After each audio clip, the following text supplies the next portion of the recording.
La cultura nórdica ha tenido un auge en popularidad estos últimos años debido a innumerables series y películas que muestran a estos feroces guerreros en acción. Pero poco se habla sobre sus creencias y sus ritos mágicos. En este video hablaremos sobre alguna de estas tradiciones antiguas. ¡Allá vamos! La magia y los ritos nórdicos son un aspecto fascinante de la cultura y la religión de los pueblos escandinavos y germánicos. Según la mitología nórdica, existían varios dioses, seres sobrenaturales y mundos que se relacionaban entre sí de diversas formas. Los ritos nórdicos eran ceremonias que se realizaban para honrar a los dioses, a los antepasados y a las fuerzas de la vida. Algunos de los ritos o magias más importantes eran los siguientes. El Seidr, una forma de magia que consistía en manipular las fuerzas ocultas de la naturaleza y el destino. Los practicantes de Seidr podían profetizar el futuro, comunicarse con los espíritus, cambiar de forma, causar enfermedades o muerte, o influir en el clima, la guerra o el amor. El Seidr era considerado una actividad peligrosa y ambigua, ya que podía ser usado tanto para el bien como para el mal, y estaba asociado con Loki, el dios de la astucia y el engaño. El Seidr también era visto como una práctica femenina o afeminada, ya que requería entrar en un estado de trance y adoptar una postura pasiva. Por eso, los hombres que practicaban Seidr eran despreciados y llamados ergi, un insulto que implicaba homosexualidad o cobardía. Un ejemplo de Seidr en la literatura nórdica es el que realiza el brujo Thorgrimr en la saga de Gisli Surson, en el que invoca a los espíritus malignos para encontrar y matar al protagonista. El Blot, un festival en el que se sacrificaban animales y se ofrecía su sangre y su carne a los dioses. El Blot se celebraba en lugares sagrados, como templos o bosques, y servía para pedir favores, agradecer bendiciones o renovar alianzas. El Thing, una asamblea en la que se reunían los líderes y los representantes de las comunidades para resolver disputas, hacer leyes y jurar lealtad. El Thing se celebraba en lugares señalados por hitos o por árboles sagrados, y se invocaba a los dioses como testigos y garantes de la justicia. El Berserkergang, un estado de furia y éxtasis que experimentaban algunos guerreros llamados Berserkers, los que llevaban pieles de oso, o Ulfethnar, los que llevaban pieles de lobo. Estos guerreros se creían poseídos por el espíritu del animal y entraban en un frenesí de combate que les hacía insensibles al dolor, al miedo y a las heridas. Se dice que el Berserkergang era provocado por el consumo de ciertas hierbas, hongos o bebidas, o por la invocación del dios Odín, el señor de la guerra y la magia.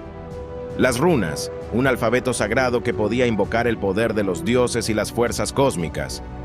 Las runas eran usadas para diversos fines, como escribir mensajes, hacer poemas, grabar nombres o genealogías, o realizar encantamientos. Las runas también podían tener efectos mágicos, como proteger, curar, atraer, dañar o controlar a las personas o las cosas.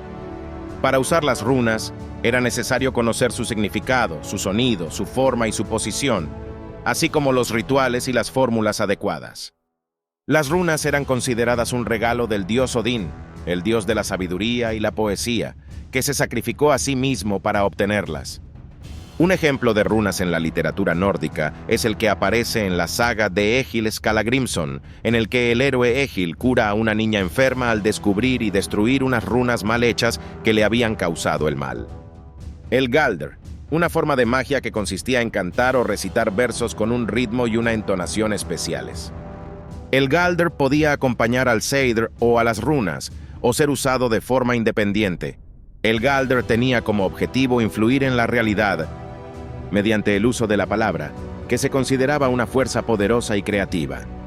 El Galdr podía tener diferentes efectos, como invocar a los dioses, a los espíritus o a los antepasados, pedir ayuda, protección o bendición, o causar miedo, dolor o muerte. El Galdr también estaba relacionado con el dios Odín, que era el maestro de las palabras y el dueño de los cantos mágicos.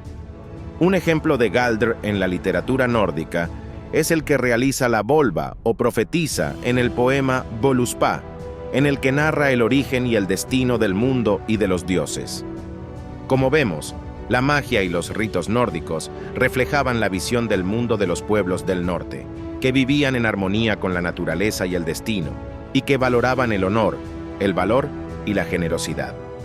Aunque la mayoría de estos pueblos se convirtieron al cristianismo entre los siglos X y XIII, algunos de sus mitos y tradiciones se han conservado hasta nuestros días. Existen varios movimientos religiosos que se inspiran en la religión nórdica precristiana, como el neopaganismo germánico, el Asatru, el odinismo o el Fornsed. Estos movimientos suelen basarse en las fuentes literarias y arqueológicas que han conservado algunos aspectos de la antigua fe de los pueblos del norte. Pero también incorporan elementos de otras tradiciones espirituales como el chamanismo o el ocultismo. Algunos de estos movimientos han sido reconocidos oficialmente como religiones en algunos países, como Islandia, Noruega, Suecia, Dinamarca o España.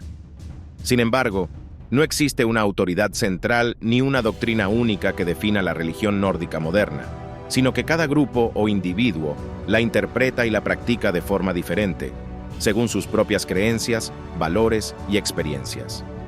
Otro aspecto llamativo de esta cultura y que mantiene íntima relación con sus ritos y la magia es el uso de plantas alucinógenas. Estas se usaban para la adivinación y la magia, y han generado mucho debate entre los estudiosos de la historia y la cultura de los pueblos escandinavos y germánicos. Aunque las fuentes literarias y arqueológicas son escasas y ambiguas, se ha sugerido que algunas plantas de la familia de las solanáceas, como la mandrágora, la belladona, el beleño o la estramonio, podrían haber sido empleadas por los practicantes de Seidr. Estas plantas contienen alcaloides que bloquean el impulso nervioso, lo que puede producir alucinaciones, delirios, visiones, sueños o estados alterados de conciencia.